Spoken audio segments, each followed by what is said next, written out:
மகனே, உன் இருதயத்தை எனக்குத் தா. நீதிமொழிகள் 23ஆம் அதிகாரம் வசனம் 26. மகனே, நான் சொல்வதை கவனி. நீதிமொழிகள் 23ஆம் அதிகாரம் வசனம் 26. My son, give me your heart. Proverbs chapter 23 verse 26.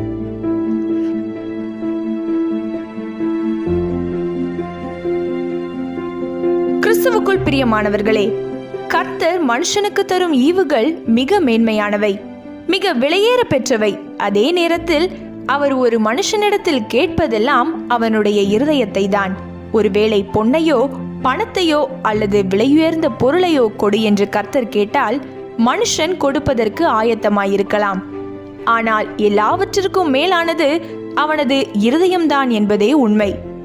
மனுஷன் எதை கொடுக்க முன்வந்தாலும் தன் இருதயத்தை கொடுக்க முன்வருவதில்லை. காரணம், அவனுடைய இருதயம் உலக இன்பங்களுக்குள்ளும் உலக சந்தோஷத்திற்குள்ளும் மூழ்கி கிடக்கிறது. தன் இருதயத்தை அவன் சாத்தானுக்கு அடிமையாக விற்று போட்டிருக்கிறான்.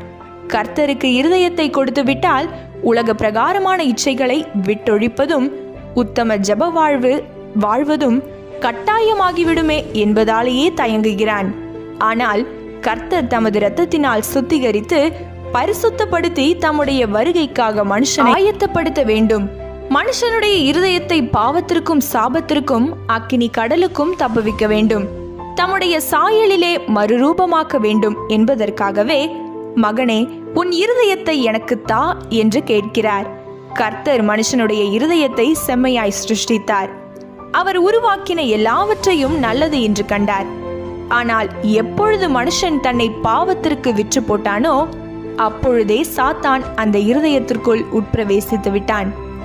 அவன் தன்னுடைய சுபாவத்தை உள்ளே கொண்டு வந்து அந்த இருதயத்தை திருக்குள்ளதும் மகா கேடுள்ளதுமாக்கினான். மாத்திரமல்ல, அவனை பாவத்திற்குள்ளும் சாபத்திற்குள்ளும் நோய்களுக்குள்ளும் அடிமையாக்கிவிட்டான். ஆனால் கர்த்தர், மகனே, மகளே, உன் இருதயத்தை எனக்குத் தா என்று கேட்கிறார். உங்கள் இருதயத்தை கொடுக்கும் போது கர்த்தர் தம்முடைய இரத்தத்தினாலே கழுவி பரிசுத்தமாக்குவார். அங்கே தேவ பிரசன்னத்தை கொண்டு வருவார். தம்முடைய மகிமையான வருகைக்காக ஆயத்தமாக்குவார். அது மட்டுமல்ல, கர்த்தர் உங்களுக்கு நித்திய ஜீவனையும் தெய்வீக சமாதானத்தையும் நித்திய வாசஸ்தலங்களையும் தந்தருளுவார். ஜெபம்.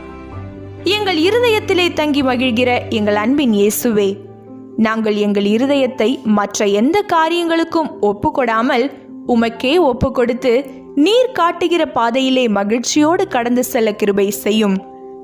ஆமேன்.